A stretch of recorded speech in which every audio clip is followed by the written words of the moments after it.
What's up, guys? Ty back here with another video. I'm back with the truck again. As you can notice, she's got some new shoes. I'm back in the same spot as the last video, but today I'm gonna do a video on quick little update. And if you're debating on Crown Vic swapping your truck or not, well, here's your video. Today I'm making a video on whether or not you should, if you're debating Crown Vic swapping your truck or not. This is a video of the pros and cons that I've found so far with Crown Vic swapping. There's a lot more pros than cons than I found. But so far, I mean, I really do love the Crown Vic swap. It drives amazing. It drives a whole lot better. I drive it on the highway a lot. I mean, I just took it on a 5-hour trip, no issues or anything. And I'm getting 18 miles per gallon. Before I start the video, as you guys can probably notice, I got some new wheels.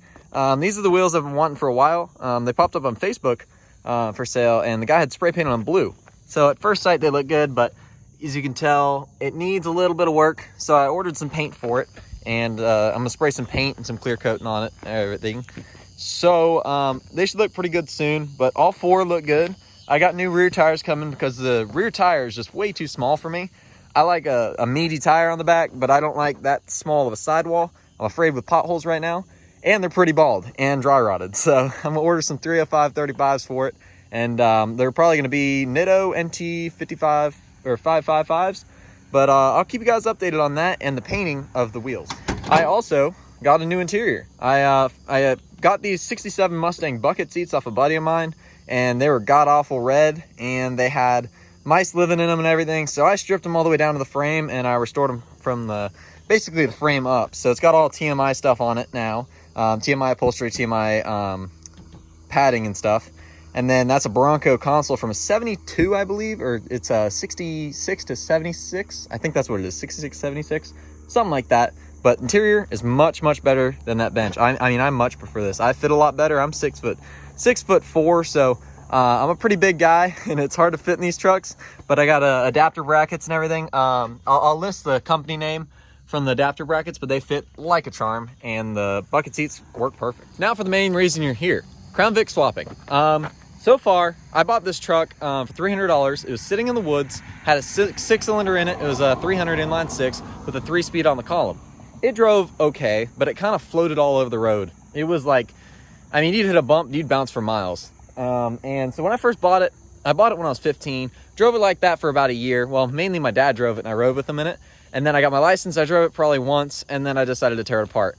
I blew a bushing in the column originally, and so I decided I'll tear the truck apart and I'll restore it, because why not? I mean, what do I got to lose? $300? So I tore the truck all the way apart to the frame, pulled the motor out, pulled the transmission out, and pulled the body off and everything. And then that's when the Crown Vic swaps were coming a thing. So I bought a Crown Vic from the government for $997. And I took that car and I pulled everything out of it that made it run and drive. So I took the motor, transmission, wiring harness, rear end, front suspension. I mean, everything you could think of out of it, I took all. And then anything that I couldn't use, like body panels or seats or anything like that, I ended up selling on Facebook Marketplace. So I parted everything out and I made a good bit of money on it. And it paid for about half the build. Now, granted, I put a lot of high quality, expensive parts in here that didn't really needed to be done, but I wanted just to do it right the first time and have all the good stuff that I wanted. So you don't have to spend as much money as I did on mine. You can do it for a lot cheaper, but this is the subframe swap, and you can do a full frame swap. I don't know exactly what goes into it, but there's Facebook groups as Crown Vic subframe suspension swap and Crown Vic full frame swap. So they mainly do f100s, but I mean, you got a little bit of everything. So my truck here is, it's a 66 body with almost everything 66 body left in it, but it's got the 07 Crown Vic motor. The wiring's a little bit messy right now, but I'm working on cleaning that up. I reused the Crown Vic brakes, the master cylinder, and so I have the whole front suspension from the Crown Vic in the original frame. It had an automatic trans from the Crown Vic, but I blew it up. You have to run an automatic trans cooler with these. I learned that the hard way, but I decided to just 5-speed swap it while I was at it. So I took a Tremec 5-speed. It's a TR3650 from a 03 Mustang, and it bolted right up. I got some custom tuning by Marty Oates over at Moe's Speed Shop. And I mean, he's amazing. I highly recommend him. You guys need anything done to these Panther platforms or anything like that, give Moe's Speed Shop in Dallas, Georgia a call. He's the man. But basically, I got the Crown Vic motor and Crown Vic wiring and everything, and I incorporated it into the f100 harness. Got some Jeep headlights and stuff, but mainly it's all Crown Vic stuff, and down to the radiator. I didn't add the AC stuff yet, just because I Haven't gotten around to buying the unit for under the dash, but this motor has 235,000 miles, I believe, on it. And so I did long tube headers and a couple other things to it. Just refresh gaskets and alternator. I can't really think of anything else. Intake, but it's never given me an issue. It's got plenty of power. It's always gotten itself out of the way, plus a little bit more, and it'll go the way you want it to. Now, what are the cons? I haven't really thought of any cons, to be honest with you. I mean, the only con I could think of would be on the front here. Now, again, ignore the wheel. That dude's on a moped. Anyway, ignore the wheel. The finish was coming off, and I'm about to sand them down and paint them. But so with the Crown Vic stuff, you can only run a 17-inch and above tire and wheel setup. So you have to have the right back spacing and everything. As you can see on mine, it's pretty close. I have coilovers from Viking Coilovers. I got that from Andrew Patterson. He builds a kit for these for the Crown Vic stuff. So I ordered it through him. But and they bolted right in. And the F100 forums, the Crown Vic forums, I mean, there's a bunch of people that know a lot about this, me included. I don't know as much as a lot of these guys, but they can get you hooked up. If you have any questions, ask the forums. But you can only run a 17-inch and above wheel and tire. Now, this is a 20-inch, and I've only run 17s on here before. I just got these, but you have to clear the brakes. That's the only issue in the front. Other than that, I mean, I really can't think of an issue with the Crown Vic swapping, unless you wanted to go maybe higher with your truck. If you wanted to keep it the stock ride height, you know, you're going to run into some things there. It lowered it a couple inches in the front if you kept all original Crown Vic stuff. It rode great, but rides even way better with coilovers. That could be a thing, is the ride height and the wheel choice. And then these are now 5x4.5 or 5x114.3 instead of a 5-on-5. So that's another thing, is you'd have to convert the wheel or get adapters for your wheels. But that's really the only con I can think of. Now, there's a lot of pros I've found with this swap. Not only do you get fuel injection, not only do you get EFI, well, I guess that's the same thing. And then not only do you get like OBD2 ports and everything, so you can just plug a computer right in and you can see anything wrong with it. You get a check engine light, you get it tells you what's wrong with the truck. I mean, if it's ever having any issue, you're getting a check engine light or something. And when I first built the truck, I really didn't have many check engine lights. So I looked, and I think I had 3, maybe 4. And Marty just went through and tuned a lot of the stuff out that was missing. Like, I got rid of all the evap stuff and all the emissions stuff because I didn't need it. It's 66 and I'm in Georgia and no emissions are required. So I switched tanks anyway, and all that through the old gas tank from the Crown Vic. So I put a 69 Mustang fuel injection tank on here with stainless steel braided hose coming through. So I didn't need any of the Crown Vic stuff for that. So that all needed to be tuned out. But I mean, it's got plenty of power. You get EFI, you get the OBD2, you get, I've never had this thing over 175 degrees. I don't know if that's just mine.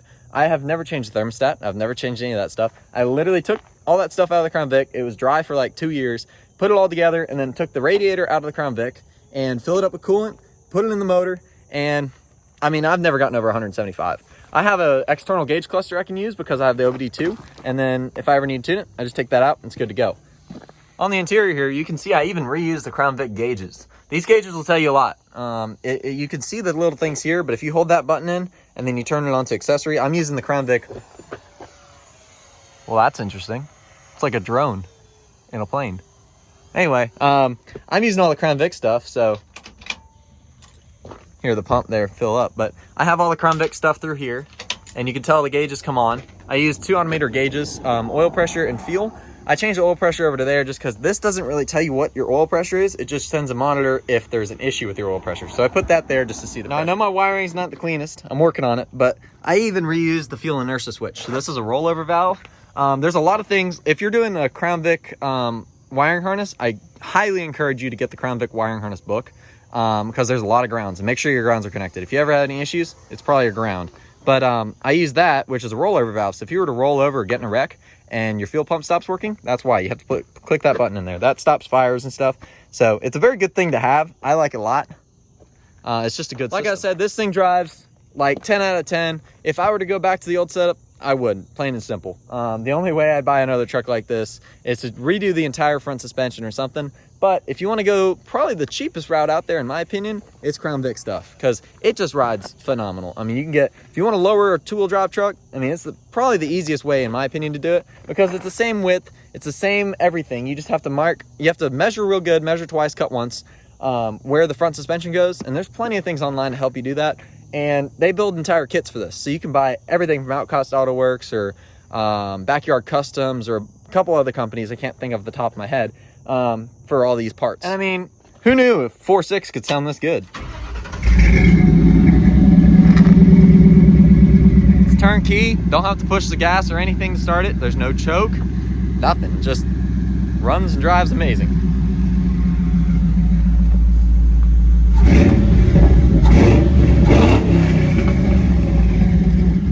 I just got some Flowmaster 40s, long tube headers. That's about it on this one. But when I tell you, I mean, this thing just runs and drives amazing. It's not even comparison to what it was stock. It looks better, it drives better. If you're thinking about doing a Crown Vic swap, I think you should just go for it. I mean, Crown Vics are cheap enough to where you can buy them, they're plentiful. Honestly, I mean, you can't really lose too much out of it. You can't have too much money in it. I have probably 15 grand in this one just because I wanted a lot of high value parts, like high, you know, expensive parts. And I've done everything multiple times because this is the first truck I ever owned. This is the first project I've ever done. And so I learned a lot along the way. If you're just getting into mechanics and you want to try it, I mean, go for it. What's the worst you can lose? Just a truck. I mean, you can't really do anything too bad to mess it up that bad. Because even if you lose interest or something, you can always sell it on Facebook and someone will pick it up for probably what you got in. That's about all I got for you guys today. If you need anything or you have any questions or you're ever wondering about, you know, if you have any more questions about Crown Vic swapping, or if you're ever wondering, maybe I should Crown Vic, or, you know, anything you want to add to this video, I can add in the next video. Just comment below, or you can always DM me on my Instagram account, Project 1966 f100. It's written right there. It's on Instagram. Give me a follow, drop a like, and enjoy the rest of my content. Also, if you know like the side of the road where I'm at right now, and you find a sunset spot like this, I highly suggest to find a spot to park your truck and take a picture, because I mean, these pictures come out amazing. I've just best pictures, my laptop background. It's this truck in the background with the sunset. Can't beat it. Just can't beat it.